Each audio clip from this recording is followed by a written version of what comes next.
Cette serpent, tiens. Comme le nombre d'Horcrux. Non, je dis ça complètement au hasard.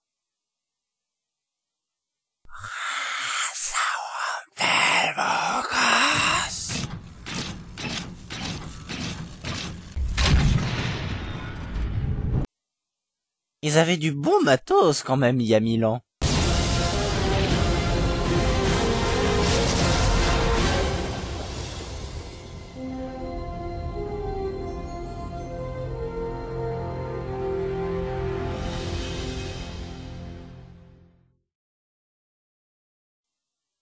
Voilà Ginny.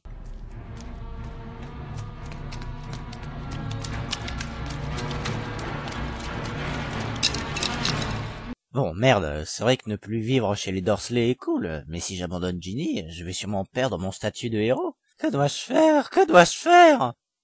Je peux te conseiller, si tu veux. Tom Jedisor, je m'y attendais pas. Mais au fait, Tom, où est Olive? Mais c'est monotone. Enfin, bref, conseille-moi donc. Ron t'a menti. En aucun cas il espère te donner sa chambre. C'est vrai? Ah, le sale rouquin! Bon, ben, puisque je suis là, je vais la sauver alors. Sinon, plusieurs choses. D'abord, je suis le souvenir de Voldemort contenu dans le journal. Et comme c'est un Horcrux, il y a très peu de choses qui peuvent l'abîmer. C'est pour ça que quand tu l'as trouvé, il était comme neuf. Sinon, je me la pète en écrivant des textes en anglais qui ne sont pas traduits en français si vous avez téléchargé illégalement, comme tout le monde, ce film sur votre ordinateur. Et enfin, c'est Ginny qui a ouvert la chambre des secrets, lâché le basilic sur les sandbourdes et marqué les messages avec la confiture de fraises. Mais pourquoi Ginny a fait ça? C'est à cause de moi. Je suis très persuasif. Persuasif? C'est-à-dire, tu l'as invité au resto, tu lui as fait un chèque de plusieurs millions de galions, tu lui as fait quelques petites gâteries, qu'est-ce que tu... Bah non. Elle écrivait dans le journal et elle a commencé à ouvrir son cœur. Puis c'est devenu littéralement, tu vois. Et j'ai pu la contrôler. Bon, écoute, je sais que c'est très mal expliqué dans le film, mais quand même! Oui, bah de toute façon c'est magique, alors on cherche plus d'explications. Oui, enfin, non, c'est... Ah, mais tu m'énerves! Tiens, une seconde. Est-ce que tu peux me montrer le flashback que l'on voit dans le film? Oui, à quel moment tu veux, précisément? Quand Ginny est dans un état second et qu'elle jette le journal dans les toilettes des filles? Ouais, attends, je te trouve ça. Moi, président de la République. Le dessert fruitier complètement banane. Les jumeaux psychopathes. This time for Africa. Je suis énervé, hein. Ok.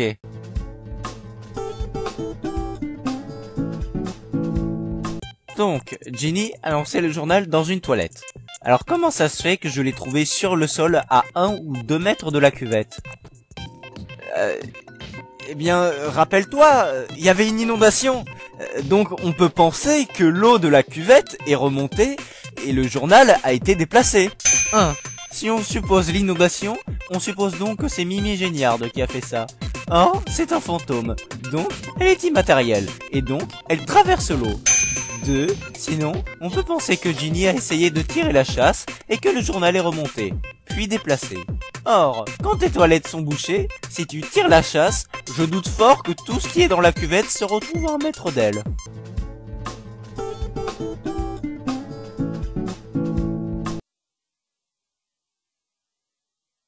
Il commence à me gaver ce film, moi aussi. Merci de me comprendre. Bon, pour faire avancer l'intrigue, je dis que moi, Voldemort, l'héritier de Serpentard, suis le plus grand sorcier de tous les temps, et je ne suis pas vantard. Et PAM! Et moi je réplique que c'est Dumbledore le plus grand sorcier de tous les temps, et je ne suis pas Fayot. Et PAM! Ah bah tiens, fume sec, ça arrange bien. Je savais que l'école avait pas beaucoup de moyens, mais là quand même, pour te venir en aide, c'est pas terrible, hein.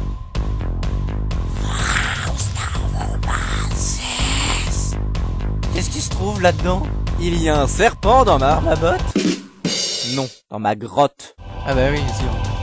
Ah, mais c'est moche. Mais c'est supposé ressembler à un serpent, ça?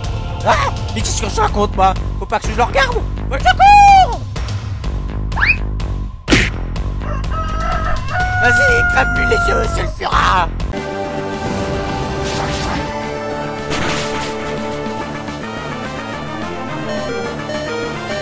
Ça ne va pas, Ça ne va pas du tout.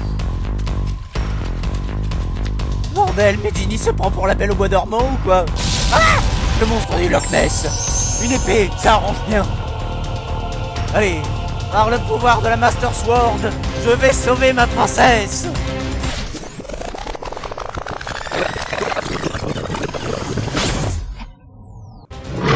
Est-ce vraiment réaliste de montrer que je suis doté d'une force herculéenne et que j'arrive à le transpercer? Peu importe. Ah! Heureusement que les scénaristes ont respecté le livre avec le coup de l'épée. Même si ça fait mal.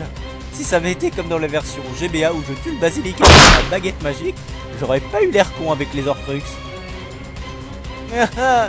Je suis descendu en quelques secondes. Tu vas crever, Potter. Le venin du basilic se répand lentement en toi et qu'est-ce que tu fais là? Ah! Alors sur ce coup-là, tu m'as troué. Ah, j'ai l'impression d'être comme la bête à la fin du dessin animé. Je vois des étoiles en plafond. Ginny. Harry, Ron n'a jamais voulu te donner ma chambre. Oui, je le sais, c'est un sale rouquin. Pardon. Il voulait récupérer ma chambre pour pouvoir enfiler tranquillement toutes mes robes. Ok, donc ma meilleure amie est une Miss Parfaite qui ne l'est pas, et mon meilleur pote est un travesti. Tout va bien? Bon, est-ce qu'il pourrait m'arriver au moins une bonne chose dans la journée là? Parce que je rappelle que je suis en train de crever comme une merde là. Oh oui, la larme de soleil. Enfin, je veux dire, la larme de Phénix. Ça, c'est pas de la magie, c'est de la sorcellerie. C'est l'heure du duel.